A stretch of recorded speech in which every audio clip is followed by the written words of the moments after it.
Hello sa inyo mga kasari, magandang tanghali po sa inyong lahat. So for today's video, dahil wala pa po ang JTI, uunahin ko po munang i-haul and pricing sa inyo. Magpa-price update po tayo ng mga Unilever products na dineliver po kanina ni Kuya. So medyo malaki-laki guys ito.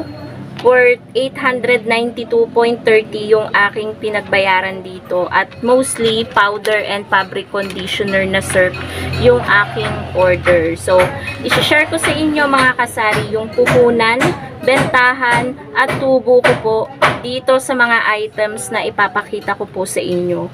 So unahin na po natin mga kasari is yung ating mga jumbo cut na syrup bar. Ayan, meron tayong tatlong red and tatlong green. Hindi po sila parehas ng presyo.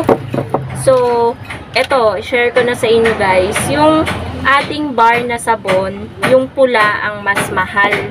Mas mahal guys itong pula dahil 11.17 yung puhunan po nito at 14 ko po siya tinitinda, 14 pesos. So may tubo po ako dito na 2.83 sa isang peraso na to na jumbo na sabon.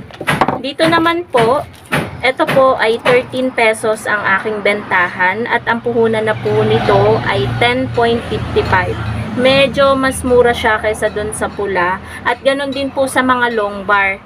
Na-update ko naman kayo dito sa ating mga long bar nung last week. So, ganun din po. Yung jumbo na ganito ay mas mura kaysa doon sa jumbo na red. Ganun din po sa long bar. Mas mahal yung red and mas mura yung green. So, ang tubo po natin kung 13 ang bentahan, meron po tayong 2.45 kada isang ganito. Ang next naman po mga kasari is yung ating Rexona. Magkapresyo po sila guys. Ang puhunan nitong tag-anim na blue and anim na pink. Ayan, tag-anim to. Medyo madilim lang guys dito sa loob ng tindahan dahil hindi ko na binuksan yung ating ilaw dahil sobrang init ng panahon mga kasari. So, yung puhunan po ng Rexona is 40.39. Itong anim.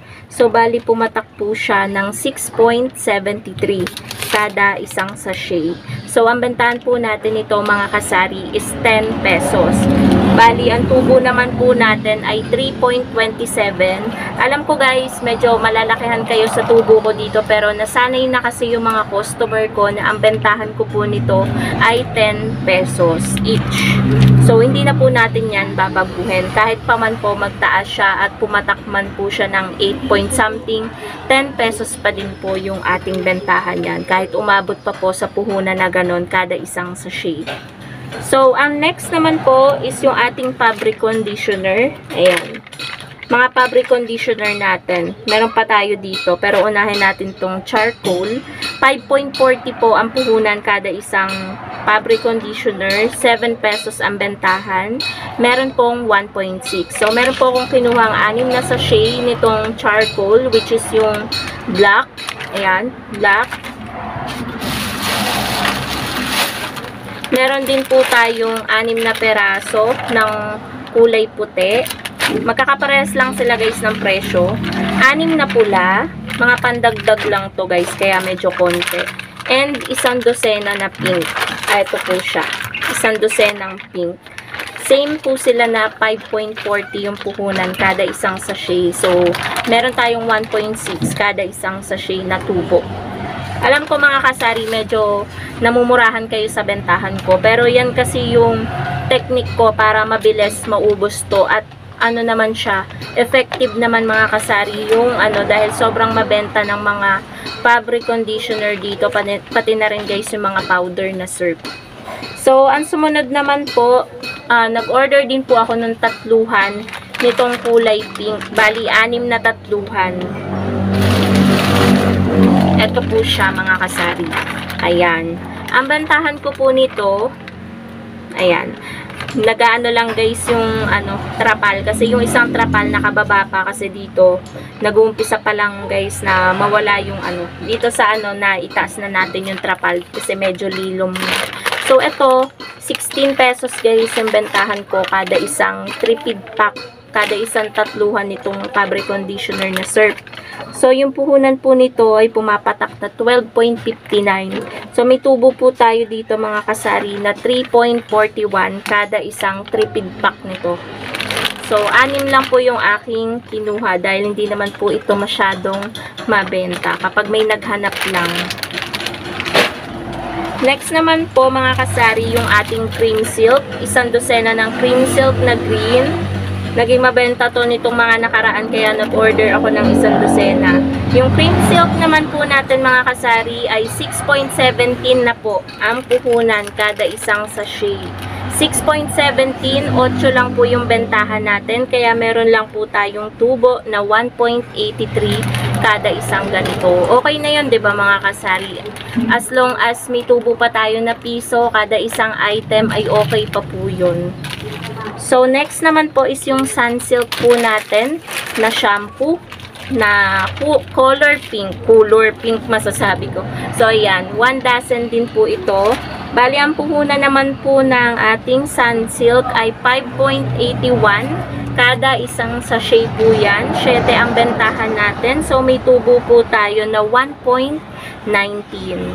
Meron pa po tayong isa pang shampoo dito, which is ito pong clear na mabenta dun sa isa kong customer. Kapag bumibili po siya sa akin ng clear, ay minsan 3 sachet, 2 sachet, kaya mabilis maubos. So ayan, nag-order ulit tayo kahit meron pa tayo dito. 7 pesos din po yung bentahan ko nito.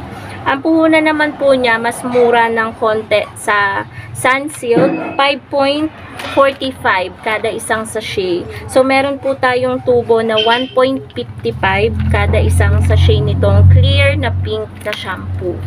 So, next naman po is yung mga powder po natin mga kasari. Magkakatulad naman po siya ng presyo yung ating powder. Kumuha tayo ng isang dosena ng Sur powder na white. Ayan, Sur powder na puti. May letter ka pa? Meron pa. Pag naubos na. 1 dozen din guys ng Sur powder na yellow. And 1 dozen din po ng Sur powder na violet. So, magkakapresyo po sila ng 6.37. 6.37 kada isang powder guys. Kada isang sachet. 8 yung bentahan natin sa iba 9 na yan. So, meron tayong tubo na 1.83. So, sa huli naman po is itong ating Knorr. Wala na po silang free garapon. Alam ko sa Knorr beef na lang meron. Siguro mas medyo matumal ang Knorr beef sa ahente. So, ito guys. Knorr pork. Nakaganito na lang siya. 1 dozen. Puhunan po ng Knorr pork. Kada isang cubes ay 5.81, 7 ang ating bentahan. So, may tubo po tayo na 1.19. So, yan lamang po mga kasari, yung mga Unilever products na dineliver po sa akin. Worth 892.30 centavos po. So, ayun guys, sana na-inform ko kayo at nagkaroon kayo ng idea kung paano kayo magpa-pricing sa mga Unilever products na napakita ko po sa inyo.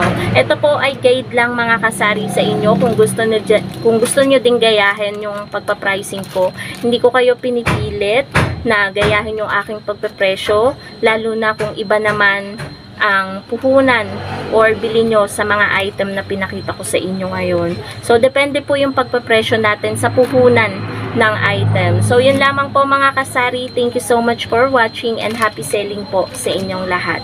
Bye guys!